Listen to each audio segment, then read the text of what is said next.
자, 수강생 여러분 반갑습니다. 9월 19일 컴퓨터 프로그래밍 2 동영상 강의를 시작하도록 하겠습니다. 저는 이 강의를 맡고 있는 유용재고요. 저희 지난주 월요일에 이어서 오늘도 부득이한 사정으로 인해서 이렇게 비대면 동영상으로 찾아뵙게 되었습니다. 수요일은 정상 대면 수업이니까 잊지 마시고요. 자, 저희 지난주에 굉장히 많은 내용들 살펴보았습니다. 기본적인 연산 방법들에 대해서 배웠고 또 연산의 결과를 저장하기 위한 이 변수라는 개념, 또 변수를 어떻게 하면 10분 활용할 수 있는지에 대해서도 배웠습니다.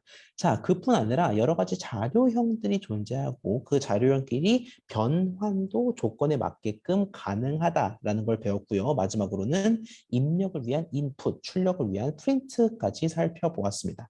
자, 오늘 다룰 내용, 이번 주에 다룰 내용은 지금 보시는 것과 같이 논리 연산자와 조건문의 이해가 되겠습니다. 이 두 친구는 짝꿍처럼 따라다니는 존재예요. 그래서 조건문을 배우기에 앞서서 이 논리 연산자를 먼저 배우고 그 다음에 조건문을 어떻게 활용할 수 있을지 살펴보도록 하겠습니다.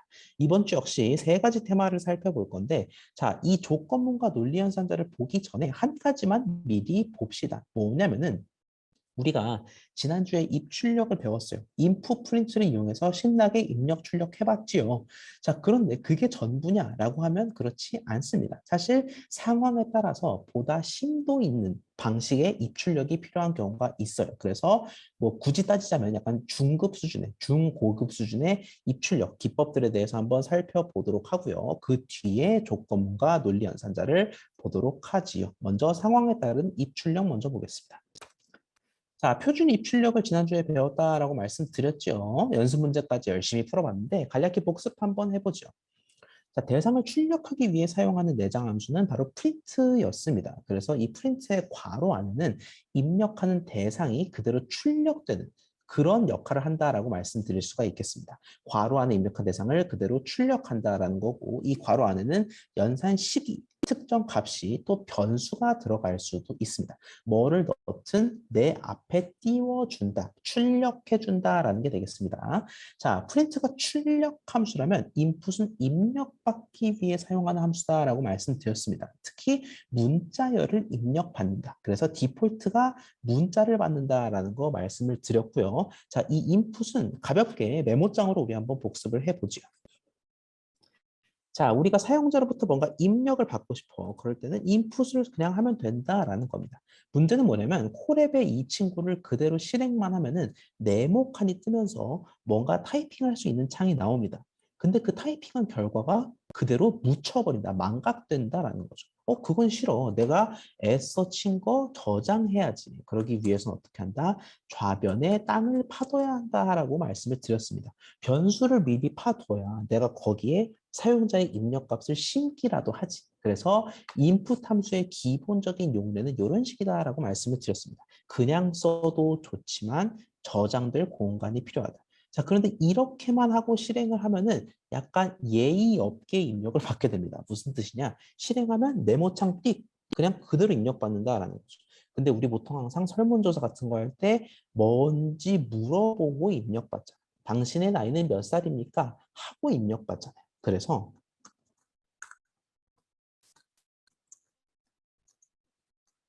이런 식으로 우리가 인풋 함수를 활용하게 되면은 그냥 네모창이 뜨는 게 아니라 실행했을 때 입력하고자 하는 메시지는 무엇입니까? 라는 문구와 함께 바로 오른쪽에 네모칸이 뜨게 된다라는 겁니다. 그게 바로 인풋의 기본적인 용례였다라는 것입니다.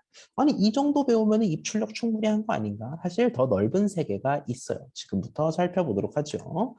자, 먼저 멀티라인 스트링의 개념에 대해서 살펴보도록 하겠습니다. 우리가 스트링은 배웠어요. 스트링이라는 거는 문자가 줄지어져 있는 거. 애플, I am a boy 이런 것들이 바로 스트링이다라고 말씀을 드렸습니다.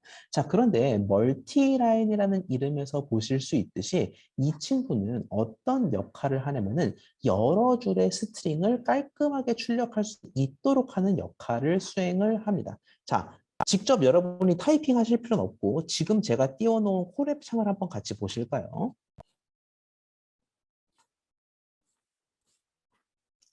자, 제가 콜앱 창을 여러분께 띄워드렸습니다. 자, 예를 들어서 우리가 뭐 fruit라는 변수를 만들어요. 그리고 여기에 apple이라는 문자열을 저장한다라는 거지. 이런 거는 문제가 없습니다. 프린트 fruit라고 하면 물론 첫 실행이라 시간은 좀 걸리죠. 시간은 좀 걸리지만 내가 fruit라는 변수에 애플이라는 문자열을 성공적으로 저장했고 그 친구를 불러올 수가 있겠다라는 겁니다. 이런 식으로. 자, 그런데 문제가 뭐냐면은 이런 상황을 한번 생각을 해보죠. 우측과 같은 우측을 먼저 보도록 하겠습니다. 슬라이드의 우측 상황을 한번 볼게요.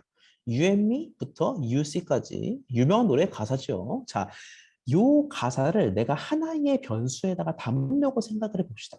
자, 요 친구도 문자열은 문자열입니다. 왜? 문자가 줄지어져 있으니까. 자, 그런데 문제가 뭐냐면은 내가 리릭이라는 이 변수명에다가 이 친구를 저장하려고.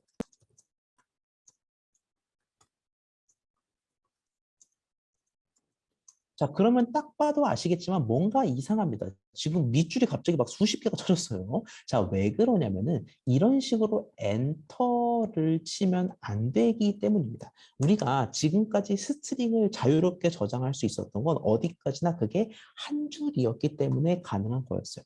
자, 그런데 이런 식으로 여러 줄에 걸쳐져 있는 문자열. 사실 문자열이라기보단 여러분 뭐에 가까워요? 패러그래프에 가깝죠. 이러한 패러그래프는 그냥 엔터를 치게 되면은 이게 코드 한 줄이 끝난 건지 문자가 계속 이어지는 건지 알 길이 없다라는 거죠. 그래서 이런 식으로 우리가 배운 대로만 저장을 하면 안 된다라는 겁니다. 그러면 뭐다? 여러분 이미 제가 답을 스포일러 해드렸지만 생각보다 간단합니다. 따옴표를 하나 쓰지 말고 스페셜한 따옴표, 따옴표를 세 개를 쓰세요.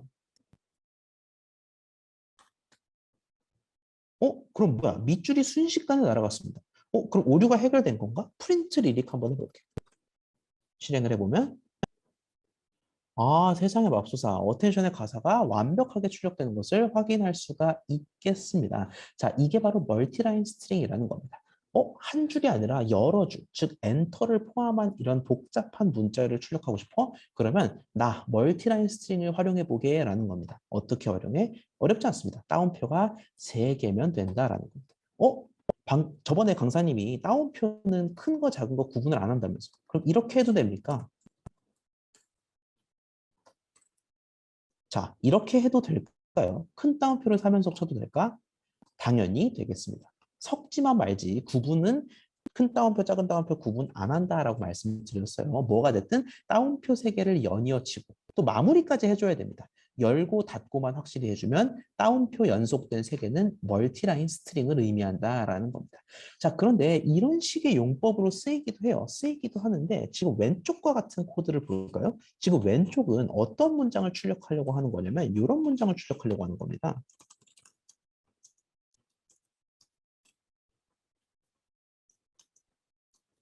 자, 이 문장, 지금 여러분 눈앞에 보이는 요 메모장의 문장을 출력하려고 한다라는 거죠. 자, 이거 출력 뭐가 어렵겠습니까? 심지어 얘는 엔터도 없어. 한 줄이란 말이지. 그래서 얘를 이런 식으로 한번 출력을 해볼게요. A라는 문장이라고 치고 I said, 솔직히 이젠 종강합시다. every. 여러분 보통 왜 2, 3주 정도 되면 종강하고 싶은 마음 들지 않습니까? 제가 학부 땐 그랬는데 어쨌든 A가 이렇게 돼 있을 때 프린트 A를 하면은 벌써 느낌이 쎄합니다. 실행해보면 안 돼요. 이거 왜 안 되나? 한번 눈 크게 뜨고 살펴보자면 지금 얘는 따옴표가 무려 몇 개입니까? 하나, 둘, 석삼, 넷. 따옴표가 무려 4개입니다. 우리 따옴표는 보통 2개만 쓰여요. 시작하는 따옴표, 끝나는 따옴표. 근데 그 따옴표가 4번이나 등장하다 보니까 어디가 시작이고 어디가 끝이며 어디가 인용꾼지 모른다라는 겁니다. 여러분 여기서의 따옴표는 시작과 끝을 의미하는 게 아니지요. 그냥 인용을 위한 따옴표입니다. 그런데 이 따옴표가 각각이 뭔지를 파이썬은 인식할 수가 없다라는 거죠. 이럴 때도 사실 멀티라인 스트링을 쓸 수 있습니다. 도와줘요, 멀티라인. 그러면 아, 따옴표 3개로 바꾸면은 이 사이 따옴표도 멀쩡히 출력이 된다라는 겁니다. 실행 한번 해볼까요? 진짜네. 그래서 이름 자체는 멀티라인 스트링이지만 이 친구는 사실 사이에 따옴표가 들어간 이런 복잡한 문장들을 출력할 때도 유용하게 사용될 수가 있다라는 겁니다. 왜 이 친구는 정상 출력돼요?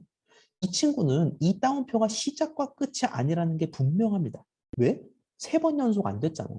3번 연속해서 시작했으면 3번 연속해서 끝나야지. 그러니까 그 사이에 있는 따옴표들은 싹 다 인용구 또는 그냥 정상 출력을 위한 따옴표로 인식을 한다라는 겁니다. 그래서 왼쪽, 오른쪽 이런 상황에 있어서 멀티라인 스트링을 활용할 수가 있다라는 겁니다. 여러분 조금 더 심화된 내용 살펴볼까요? 사실 이 멀티라인 스트링 안 쓰고도 제가 말씀드린 방법만으로 지난주까지 배운 방법만으로도 사실 이 A 문장을 출력할 수 있는 방법은 있긴 합니다. 어떻게 하면 될까? 자, 제가 큰 따옴표, 작은 따옴표 구분 안 한다 그랬죠. 근데 지금 이 문장에 뭐가 거슬려? 작은 따옴표가 거슬리잖아. 그럼 애초에 큰 따옴표를 묶어 쓰면 되는 거 아니야? 예, 요렇게 해도 출력은 되겠습니다. 이 점을 약간 심화학습 차원에서 알아두시면 좋을 것 같아요. 그럼 멀티라인 안 써도 되잖아요. 쉽겠지만 한 문장에 작은 따옴표와 큰 따옴표가 모두 들어가는 그런 경우에는 우리가 하는 수 없이 멀티라인을 써야 하겠죠. 그렇게 이해하시면 되겠습니다.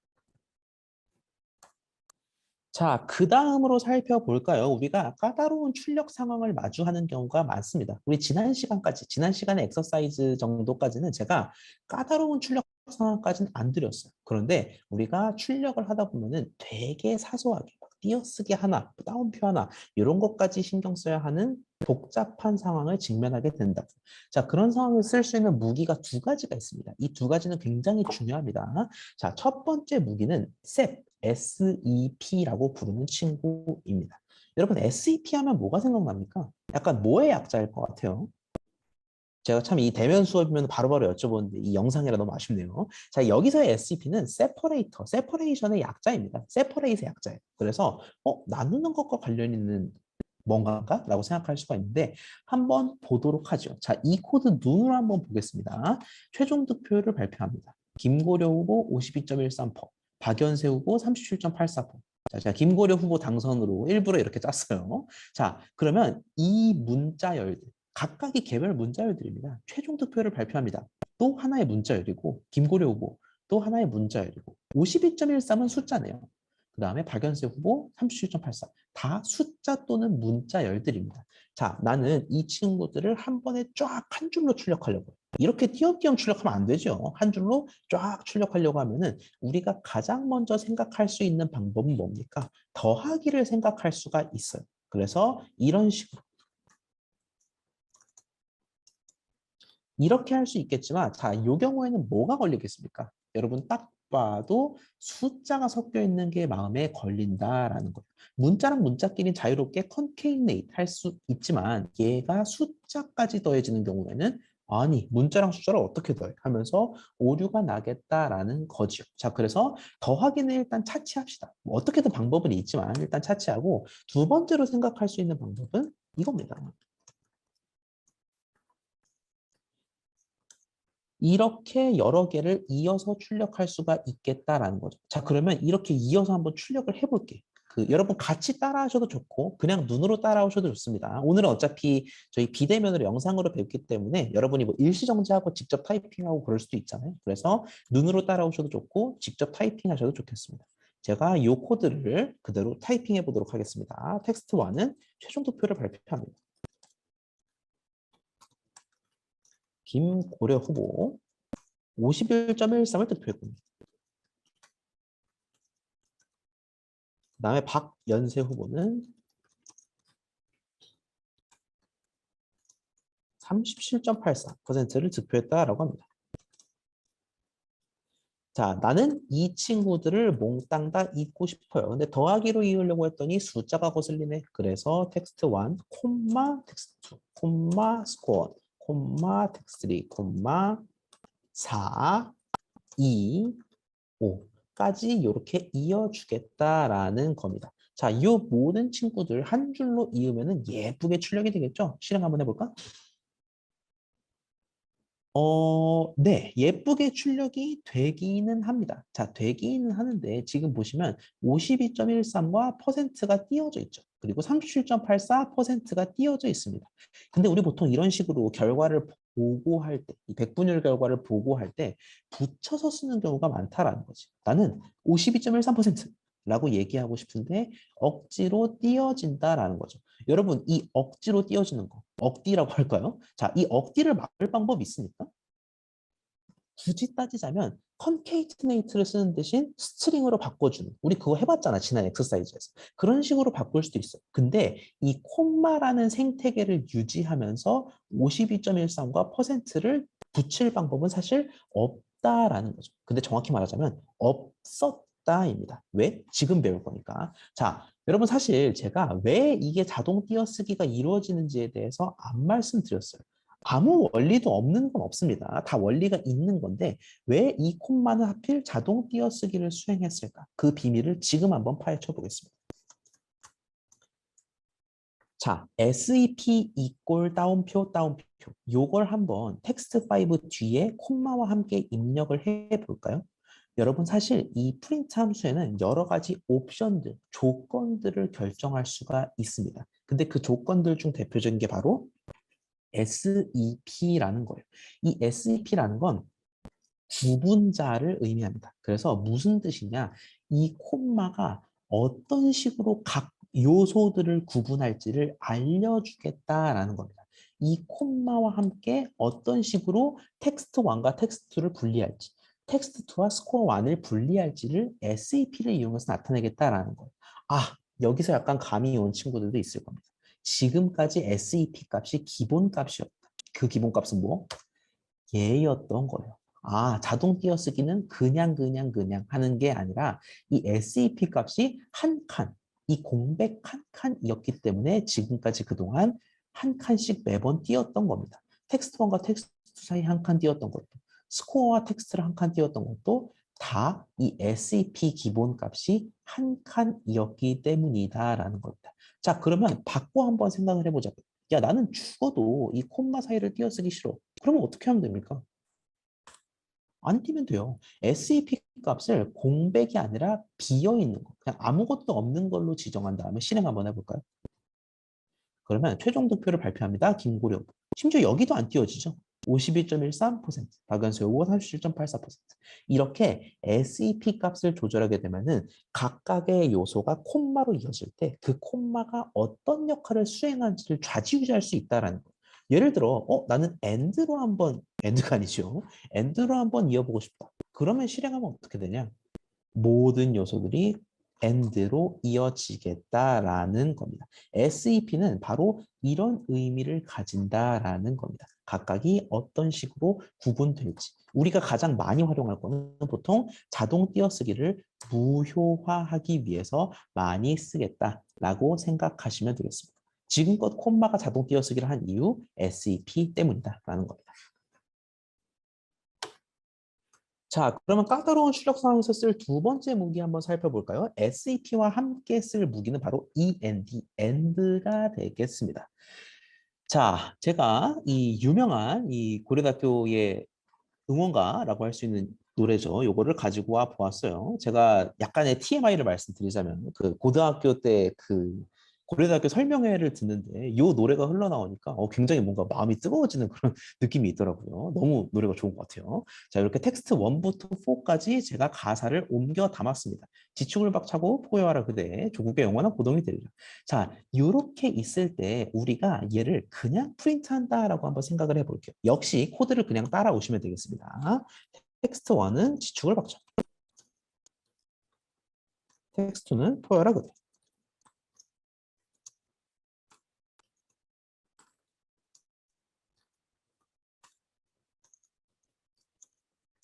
자, 이렇게 있을 때 우리가 보통 이 네 줄을 출력하기 위해서는 이런 식으로 많이 한다라는 거죠.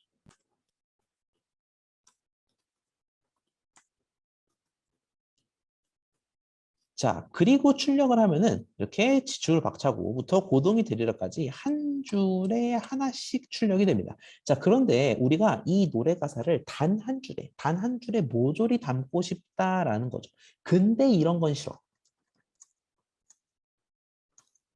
이렇게 하지는 말고 이 프린트 네 번을 그대로 차용하되 줄은 띄기 싫다라는 거죠. 자, 우리 지금까지는 이런 걸 할 수 없었습니다. 왜? 저번에도 말씀드렸지만 이 프린트라는 거는 자동으로 기계의 지 스스로가 엔터를 치는 기능을 내재하고 있기 때문에 지축을 박차고를 하는 순간 얘가 엔터를 쳐버린다니까? 그러면은 이거는 뭐야? 이 네 번의 프린트는 그대로 유지하되 기계가 치는 엔터를 막아라라는 거죠. 그러면은 이게 대체 무슨 소리냐? 이 친구도 구현을 할 수 있겠다라는 겁니다. 어떻게? 이렇게. 자, SAP를 배웠으니 여기서 바로 감이 오는 친구들도 있을 거예요. 자, 이제까지 프린트 함수가 자동 줄바꿈을 수행했던 이유는 이 AND의 기본값이 개행이었기 때문입니다. 줄바꿈을 의미하는 기호가 있어요. 그 기호가 AND의 기본값이기 때문에 프린트 함수는 어떤 식으로 명령을 수행했냐? 텍스트1을 출력하겠습니다. 오바. 알겠다, 오바. 자, 그리고 AND 값이 기본적으로 줄바꿈이기 때문에 줄을 바꾸겠습니다. 알았다. 이런 식으로 매번 명령을 수행했던 거예요. 그럼 제가 만약에 이 AND 값을 줄바꿈 대신 또 텅 빈 거, 아무것도 없는 걸로 바꿔치기 하면 어떻게 되겠습니까?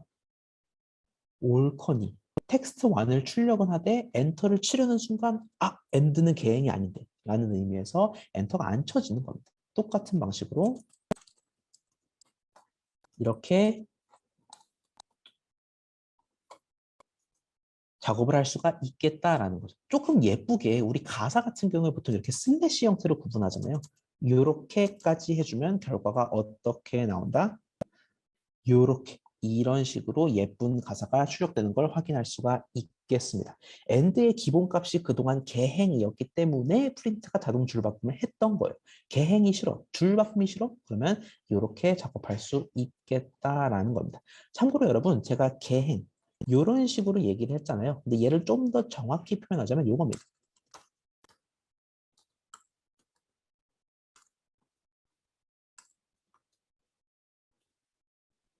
원래는 이런 식이었다라는 겁니다. 이게 개행을 의미하는 기호예요. 역슬래시 n이라고 읽는데 얘가 왜 역슬래시예요? 이 친구가 역슬래시로 표현이 되기도 합니다. 제가 주석을 좀 달아드릴까요? 지금부터 좀 종종 볼 기호라서 제가 말씀을 드리도록 하겠습니다. 요 기호와 요 기호는 사실상 동치입니다. 제가 앞으로 역슬래시라고 부를 기호고요. 여러분 키보드를 잘 보시면은 이런 식의 기호들이 있습니다. 또는 이렇게 나타나 있는 경우도 있을 거예요. 이 친구를 타이핑하시면 이 기호가 나옵니다. 그래서 역슬래시 n이 곧 개행 문자다. 이게 기본 엔드 값이었기 때문에 줄바꿈이 이루어졌다라고 생각을 하시면 되겠습니다. and와 set을 살펴보았어요. 자, 여기까지가 바로 이 고급진 입출력을 위한 방법들이었습니다. 자, 요것들은 사실 단독으로 문제를 풀기보다는 여러분이 조건문과 함께 문제를 풀 일이 많을 거예요. 그래서 여러분이 앞으로 다양한 연습 문제들을 풀면서 이 SEP, AND 이런 것들을 10분 활용할 거다라는 거를 머릿속에 심어두시면 좋을 것 같고요. 자, 오늘은 사실 2챕터까지만 보고 3챕터는 수요일에 저희 대면으로 볼 겁니다. 그래서 2챕터 조건문과 논리연산자 파트로 넘어가도록 하죠.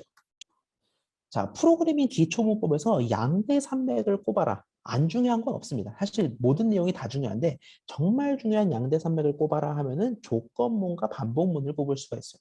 거기다 하나 더해서 삼두마차를 꼽아라라고 하면 함수까지 꼽겠고 거기서 나아가서 사두마차를 꼽아라라고 하면은 클래스까지 들 수가 있고 저희 강좌에서는 이걸 다 배울 겁니다. 근데 이 양대 산맥 둘만 핵심으로 꼽으라면은 조건문과 반복문이 정말 정말 중요해요.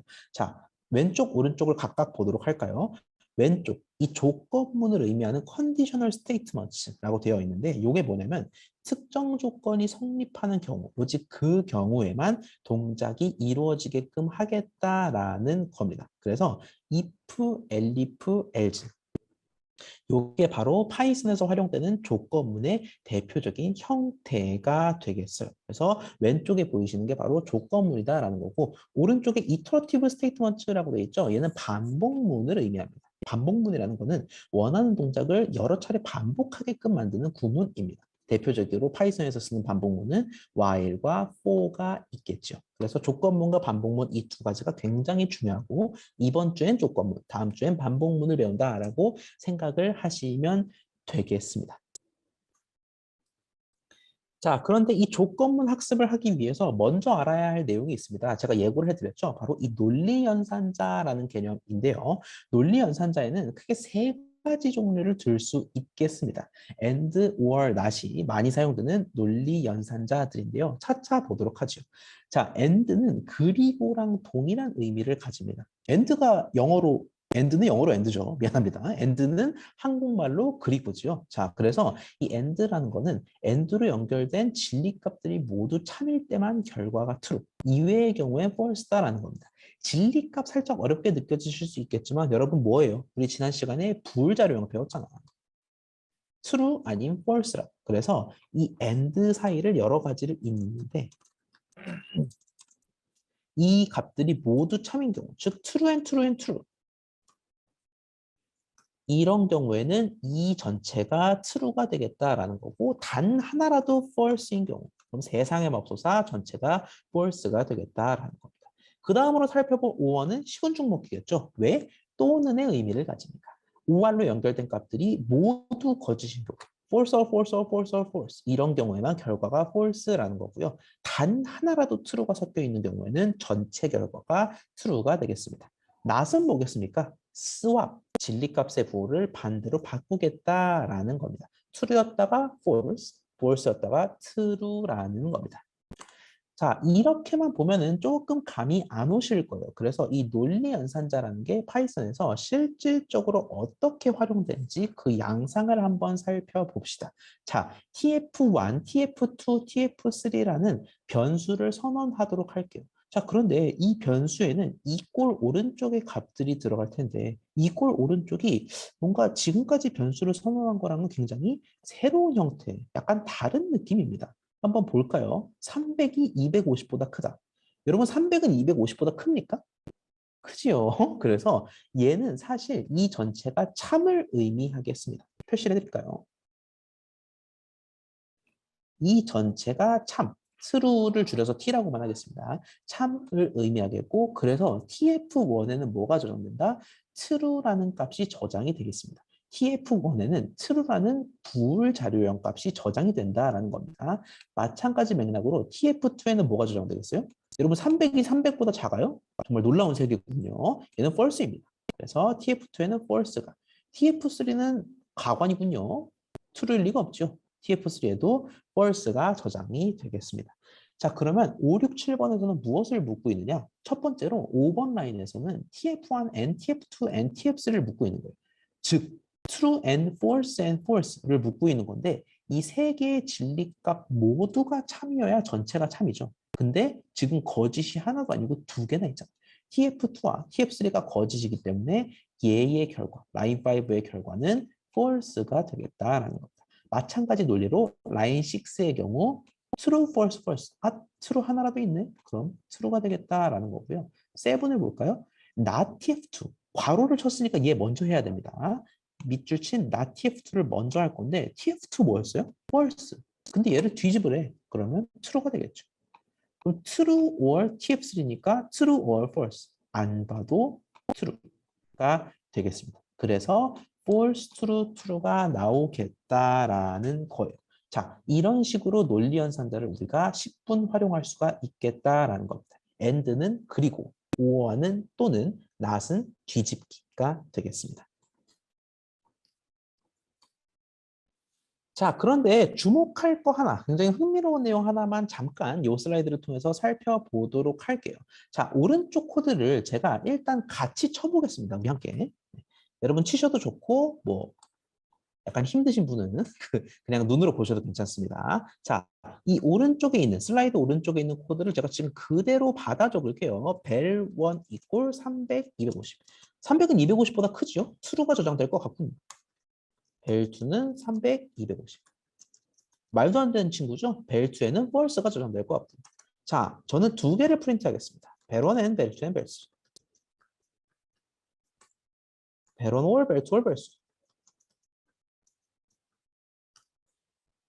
자, 굉장히 흥미로운 코드입니다. 왜 흥미로운 코드이냐? 이 친구는 실행이 안 돼야 맞아요. 왜 안 돼야 맞냐면은 지금 벨1은 true예요. 벨2는 false일 거고. 근데 지금 프린트는 정작 뭘 시키고 있냐면은 엉뚱한 내가 정의조차 안 한 벨3를 부르는 거죠. 그러니까 철수랑 영희가 사는 집에 미영이 있니? 이런 식으로 물어본다라는 거죠.